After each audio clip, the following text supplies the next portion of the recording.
Okay, today I'm going to show you how I make a frittata. Gotta melt some butter in a pan, get a little pan lube going on here. Careful not to scorch the butter, you want to melt it on a low, some type of low temperature. Next, I'm going to chop some of the vegetables that I want in my frittata. I've got fresh peppers and cherry tomatoes from my neighbors across the street.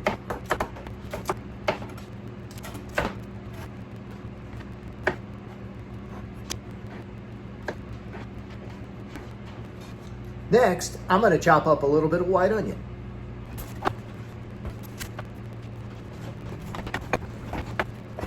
Now, I'm going to put all that white onion into the butter and let it caramelize for a little while.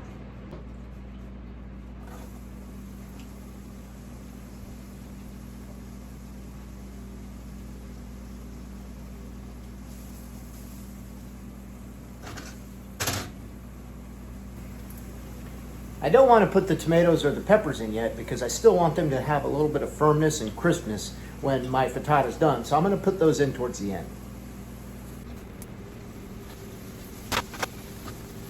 I'm going to kick up the heat a little bit more and add my potatoes.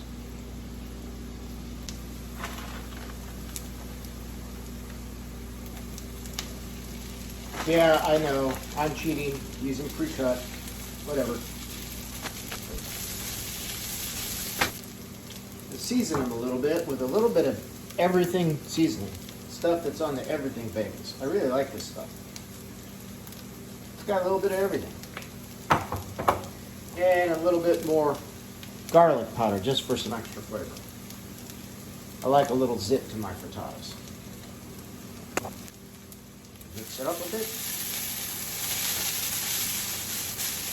Gonna add a tad bit more butter. You never have too much butter.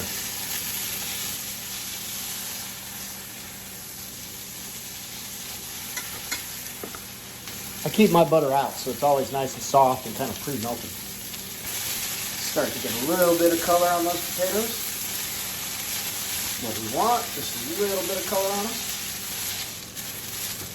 them. Now it's time to prep the eggs, my favorite part.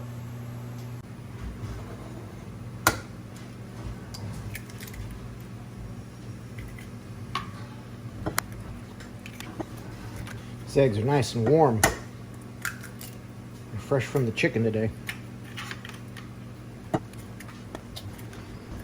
I'll crush these shells up later, clean them off and make them into chicken food. Put them in with the chicken's feed. And now let's add those eggs.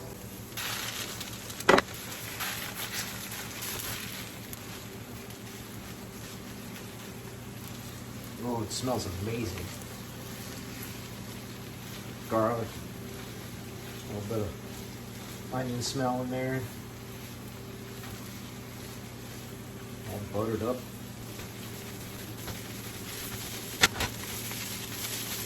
All right, cook it for a couple minutes till it gets a little bit of color on it. Now I'm going to turn down the heat a bit.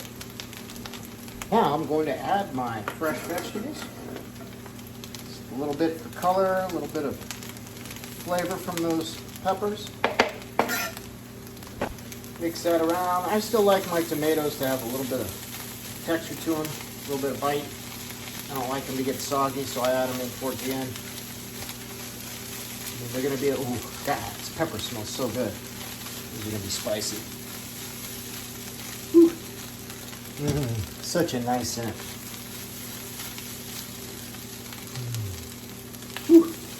Yeah.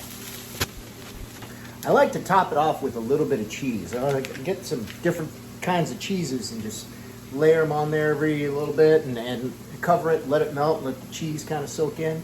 Really, really makes it hold together well. All right, let's get some cheese on this guy. A little bit of cheddar here. Give it some color.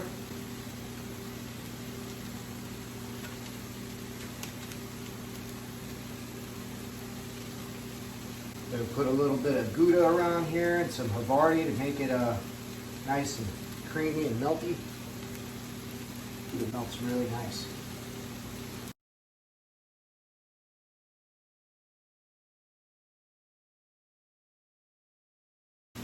A little bit of Swiss to give it a little bit of flavor.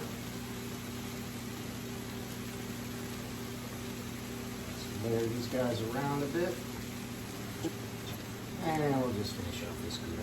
This is going to be like a casserole instead of a frittata. Lots and lots of cheese in here. All right. I'm just going to cover this all for a couple of minutes and let it melt. All right, so it's just about done. Frittata's made. Cheese is nice and melted in there. I'm going to spoon it up and have a plate. And that's how I make a frittata.